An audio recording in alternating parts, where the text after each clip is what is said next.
Welcome to God Encounters with your host Pastor Abiod Shumba. Pastor Abiod Shumba is a senior and founding pastor at Grace Christian Church International. He has been in full-time pastoral ministry for over 15 years and known for his revelatory and relevant Bible teaching. His passion to build victorious disciples of Jesus Christ is the driving force behind his down-to-earth teaching that is touching thousands of lives every day. And now, Pastor Abiod Shumba.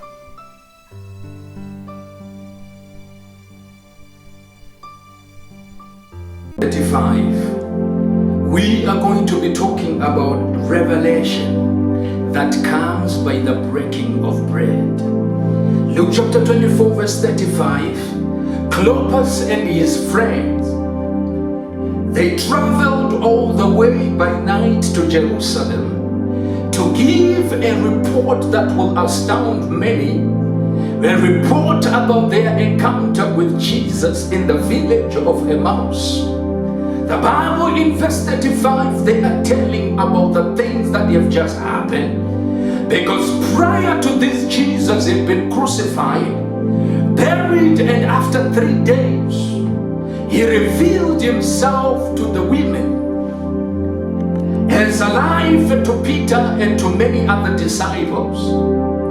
But the Bible says there were men that were going to the village of Emmaus, some 20 stadia outside Jerusalem. And the Bible says these men were discouraged. These men were going along the way speaking with heavy hearts in them, talking and conversating, because their hope had died.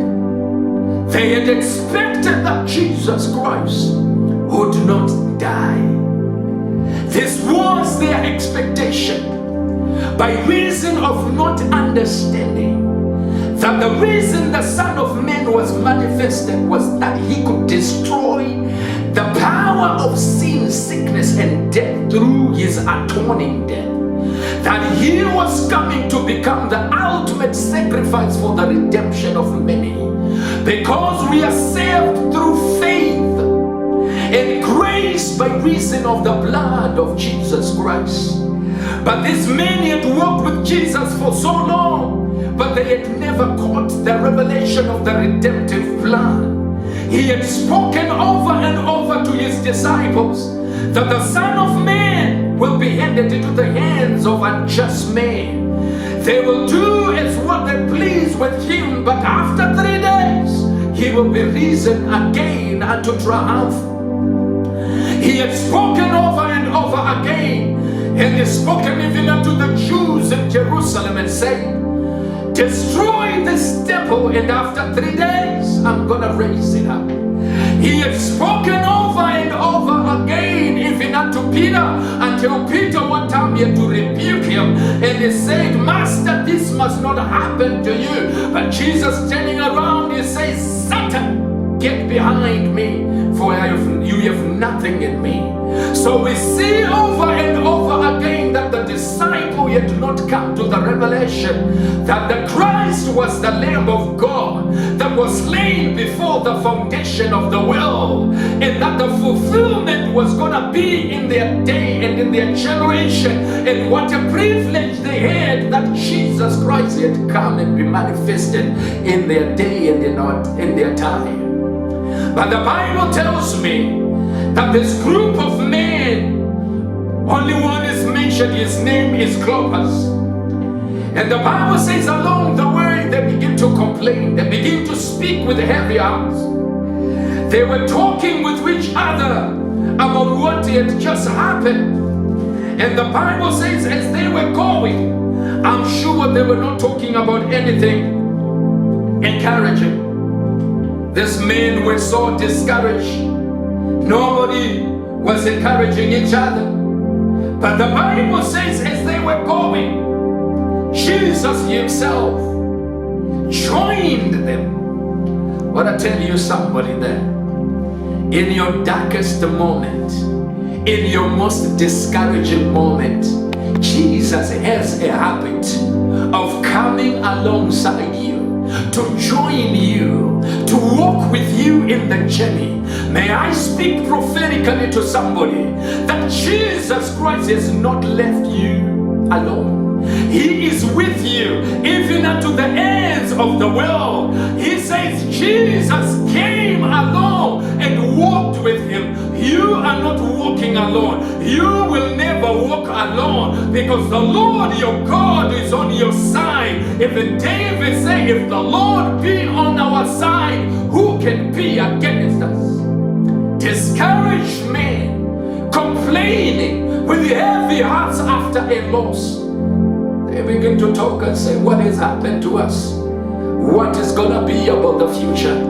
Today, probably you have lost somebody dear. Probably you have lost a business. You have lost a marriage. I don't know what you have lost, and you are so discouraged. And even the people around you are talking nothing but discouraged. They are talking words that are too heavy. They are talking stuff that is not making you better. Maybe the light at the end of the tunnel has gone off. It's dim, it's dark.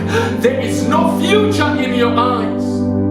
There is a Jesus who has a habit, because of his compassion, his loving kindness, his grace that abounds towards his people, his compassion, his mercies that are new every morning, his mercies that endure forever. He has a habit of coming close. The Bible says we have a brother, we have a friend who sticks closer than a brother. Jesus is a brother who sticks closer than a brother. He is a friend who sticks closer than a brother. Let's just move on. Bible says he came, and when he came, he had a word for them. The Bible tells me that he began to speak to them and address them from their level of communication. The first thing that he confronted was this: what manner of communication is this?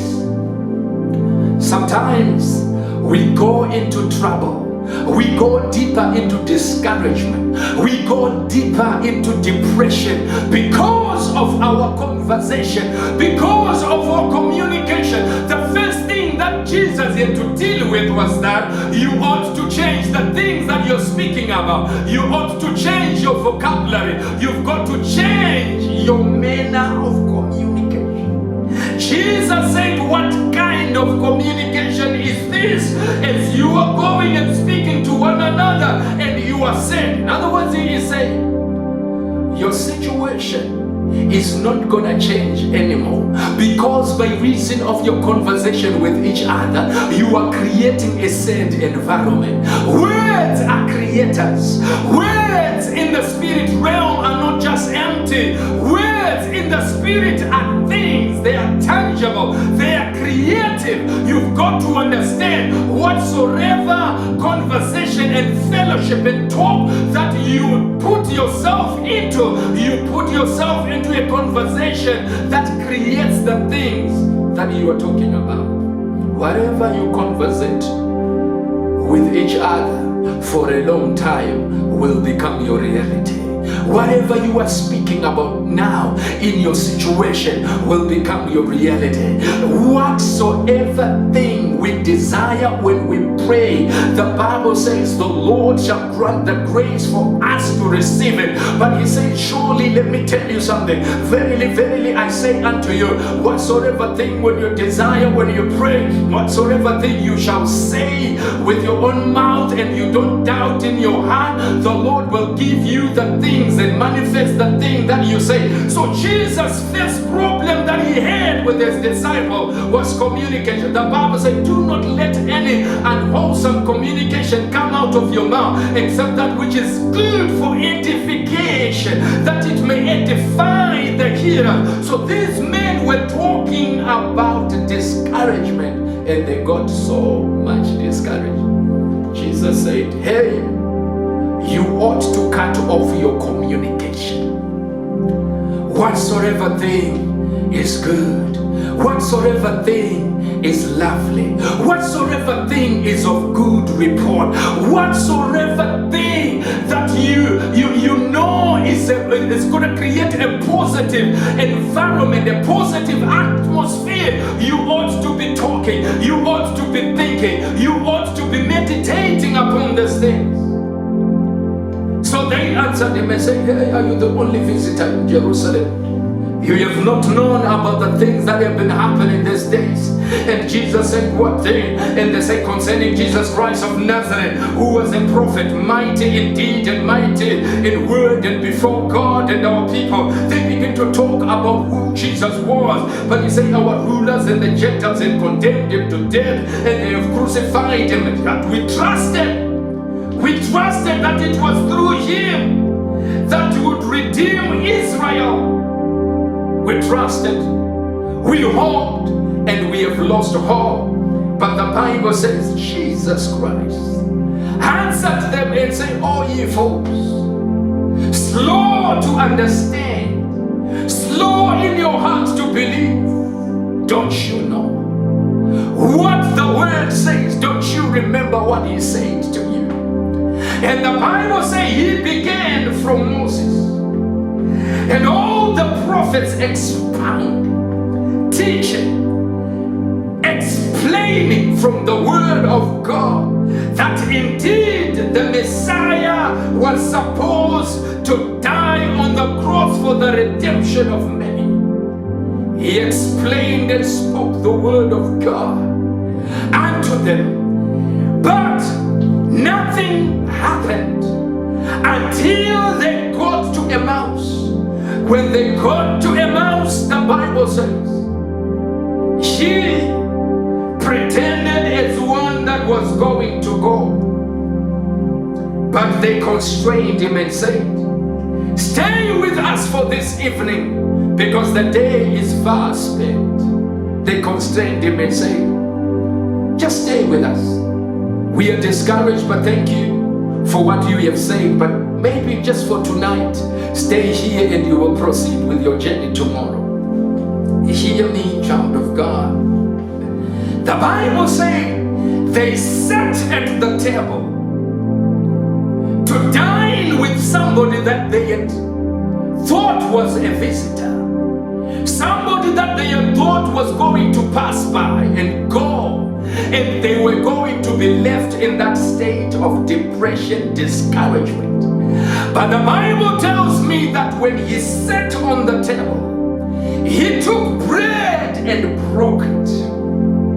This is my message today. He took bread and broke it. And the Bible says when he broke bread, their eyes were opened and they knew him, but he vanished out of their sight. Today, I want to show you something very powerful, child of God. A revelation of the person of Christ through the breaking of bread. So in Luke chapter 24 verse 35, they are talking to the disciples in Jerusalem and saying, they told him the thing that were done on the way, and how he was made known to them by the breaking of bread. Catch that, child of God, that they admitted that the revelation of Christ, the Lord, the risen King, came when bread was broken. He did not introduce himself. He did not try to show them the marks on his hands. He did not show them the mark on his side. He did not show them the marks on his feet. He did not show them the bruises on his body. What he did, he broke bread and eyes were open. Child of God, here is a powerful principle in the Word of God. Communion is not just a religious practice which we schedule once in a while if we have time, or something that we do to fulfill the calendar of the church. Communion is bigger, greater, powerful, and spiritual than just bread that we eat on Sunday at church. Communion is the power of God into revelation, into the deeper things of God. If you want to know Jesus, if you want to see the Lord, if you want a revelation of the person of the risen Lord, there is a principle: break bread. They said he was revealed to us because of the bread that was broken. Let me tell you, this is the meal of life. This is the powerful bread that proceed out of heaven. Jesus proclaimed and said, your fathers ate manna in the desert and they died, but I am the bread that comes down from the Father from heaven. He who does not partake of me, he who doesn't partake of my body and my blood is not part of me. Let me tell you something, child of God. The practice of communion is a powerful tool for you and your family and your children that will break certain barriers and certain limitation in your life. The breaking of bread is not a religious practice. It's a powerful principle that you ought to be aware of. The Bible says he was revealed at the breaking of bread. Now I want you to understand one of the things, that the breaking of the bread is not the law. The breaking of the bread is not religion. Way before the law was given, God instituted communion. In Genesis chapter number 14, the Bible tells me that after the slaughter of kings, when Abraham was coming from the slaughter of kings, the Bible says he went to the valley of kings. In the valley of kings, he met a man called Melchizedek, and Melchizedek brought to Abraham communion. He had bread and wine. And remember, on the night when he was betrayed, Paul says, I deliver what was delivered to me by the Lord, that on the night he was betrayed, he took bread and broke it and handed it over to the disciples, and he said, do this as often as you remember me. This is my body broken for me. And remember Isaiah chapter number 53, it said the chastisement of our sin was upon him. He was bruised for our iniquity. He was wounded for our transgression, and by his stripes we were healed. I want you to understand that his body is the bread that we break in communion. His body is the bread that we break in remembrance of him. And he had this revelation to Paul that you ought to break bread and take the cup as often as you remember me, because by doing this you are declaring my death until I come. What is in his death?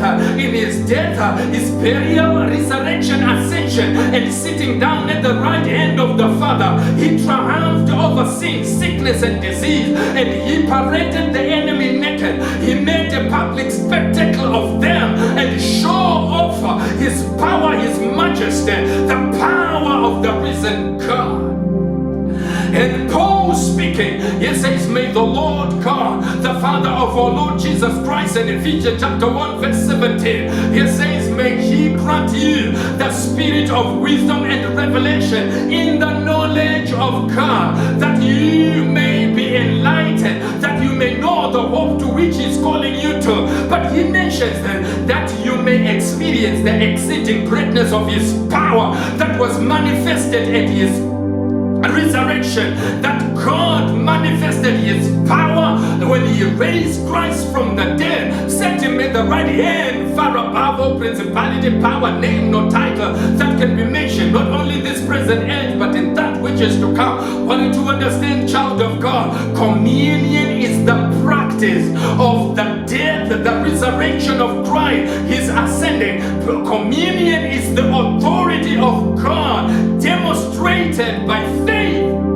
by the children of God. So I want you to understand here that bread was broken and eyes were open. There is a depth of revelation and knowing God and the secret things of God when we begin to break bread. So I want to encourage you today, child of God, begin to have this routine of practicing communion, breaking bread, presenting it before your family. Take bread, break it. Take the cup, partake of it as a family, because it is a powerful weapon. Nothing can survive the power of communion. Nothing can survive the power of breaking bread and taking that cup. This is how we invoke the blood of Jesus Christ. This is how we provoke the power of the blood of Jesus Christ. Because when the bread is broken, as in that day when the body was broken, blood came out, because the life of a soul is in the blood. So when we begin to partake of the bread and the communion, we are partaking of the life of Christ in the body and in his blood. Child of God, there is a Greek woman, a Syrophoenician by origin, who came to Jesus in a house, and she said, "Please, my daughter is grievously tormented by a demon. Please heal her." But the Bible tells me that Jesus ignored the woman, and he said, "It is not right to give bread for the children to dogs." But the woman had a revelation of bread. She said to Jesus, "If I cannot partake of the bread that is meant for the children, give me the crumbs." In the crumbs is the same power in the bread. So I would rather get the crumbs. Even dogs, when they begin to eat the crumbs that fall from the master's table, they can be healed. So she say, "I have an understanding that your body is the bread that heals. Your body is the bread that is broken for the children of God. But today, I know I don't qualify for the bread. I know I don't qualify to be healed. But one thing that I know, that crumbs are falling from the children's table. Can you at least allow me to partake of the crumbs?"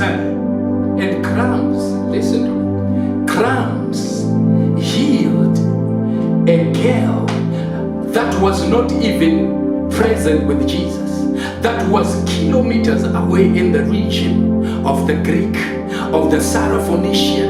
It healed somebody that was so far off. My question is, if crumbs healed somebody who was out of the covenant, how much more the children of God? The bread that we break, Jesus said this one is for the children. The bread that we break is healing for the children. So if somebody is watching me today and you are hearing this message and there is an ailment in your body, maybe you have been sick and the doctors told you that you are chronic, I am here to prescribe to you the bread of life, the bread that was broken for you, the body that is broken for you. Communion can heal you. The bread is healing medicine for the children of God. Nothing is as powerful as the breaking of bread and the partaking of the cup. John chapter 6 verse 53, Jesus said unto them, "Verily, verily, I say unto you, except you eat the flesh of the Son of Man and drink his blood, you have no life in you." But how do we partake of that? Jesus Christ instituted communion so that we can have a habit of partaking of his body and partaking of his blood. So the combination of the body and the blood is life in us. Life is in the blood. So when you communion in his body and commune in his blood, you are receiving the life that is in Christ Jesus. Bread is broken and eyes are open. Bread is broken and demons shudder. This is why the devil has kept this thing and tried to make it mundane, because the church of God has not gotten to that revelation. If it was not anything important, God would not have instituted it. He did it so much that he even told Paul that you ought to practice the breaking of bread and taking of the cup, because it's a powerful weapon against the enemy. The enemy doesn't want a church of God that is a practice of communion, that practice communion, that breaks bread. So what are you gonna do? Maybe they don't do it as often as possible in your church. Do it as often as possible in your house. Have a habit of breaking bread. Have a habit of communion, you and your family. I have seen people getting healed over time by taking bread and taking that cup. I have seen deliverance in many people's life, even as they partook of the bread and the wine. Families getting together, marriages being restored, healings and miracles happening as men and women got that revelation of communion. Every infection, every contamination in your body, when the blood comes into your system and there is an infusion of the life of God, he cleanses you of any pain, any virus, any infection in your system, because God instituted communion, because it's a weapon of warfare. I'm going to show you this, and we're going to come to the close of this teaching today. Revelation chapter 12 verse 11, the Bible says they overcame him by the blood of the Lamb. They overcame him by the word of their testimony. I'm going to end there. The Bible says we overcame the enemy by the word of our testimony and the blood of the Lamb. Even up to now, we can decree and make divine decrees, and we can invoke the blood of Jesus Christ through communion and overcome the enemy. The enemy doesn't want you to understand and get the revelation of communion. So the Bible says we have overcome him by the blood of Jesus Christ. The Bible in Hebrews chapter number 12 verse 24, the Bible says we have come not to a mountain that is ordinary. We have come to Mount Zion, that city of the living God. We have come to Jesus, the mediator of the new covenant. We have come to the blood of sprinkling. My God. He says when we come to God, when we come into the presence of God, we are not coming to an ordinary place. We are coming to a place that is loaded. We are coming to a place that is sanctified. We are coming to a place that is infested, that is full of angelic beings, a place full of the glory of the Father. But one of the things of note that is in that place, it is the blood of sprinkling. It is the blood of sprinkling. We have come to a place of the blood of sprinkling, and the Bible says it is the blood that speaks better things than the blood of Abel. So when we are breaking bread and partaking of the cup, the Bible tells us that we are decreeing the death of Jesus Christ until he comes. But the writer of Hebrews says we have come to that blood that has got a voice. The blood of Jesus Christ has got a voice.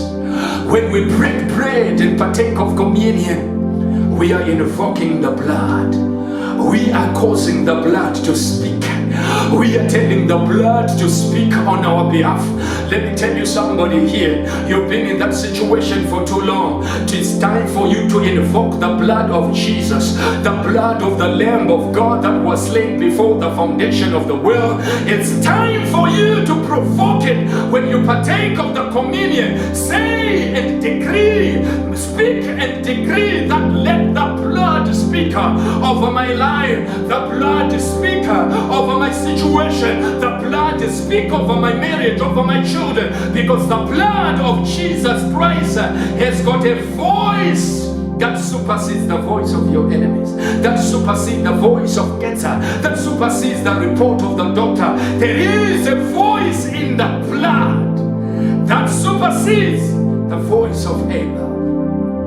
There is a voice in the blood of Jesus Christ that is provoked when men and women of God understand the power of communion. We started in Luke chapter number 24, that the Bible tells that it was a time when bread was broken. It was a time of communion, that revelation of who he was.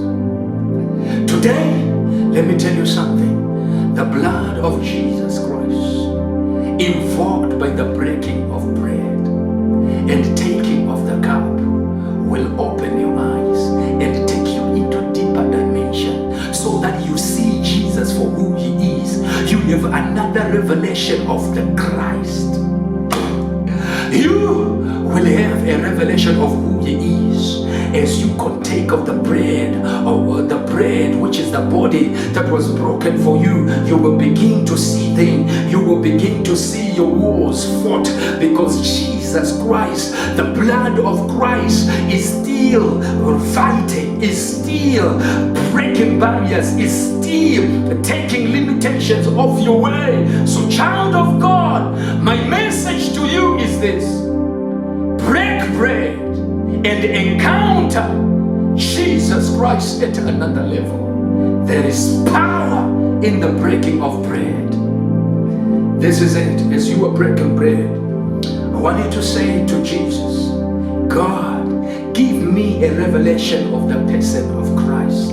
As we are breaking bread, give me a revelation of the person of Christ. As we are breaking bread, may the voice in the blood of Christ speak for me in places that I'm not able to get to. May the voice of the blood speak for my children, speak for my marriage, speak for my business, because the blood is still speaking. But also, as you are breaking bread, say to God, give me a revelation of your purpose upon my life. Give me a revelation of your spiritual direction. What would you have me to do?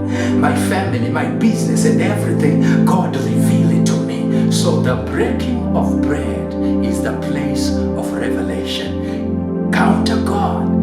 Let things be revealed to you, even as you are breaking bread.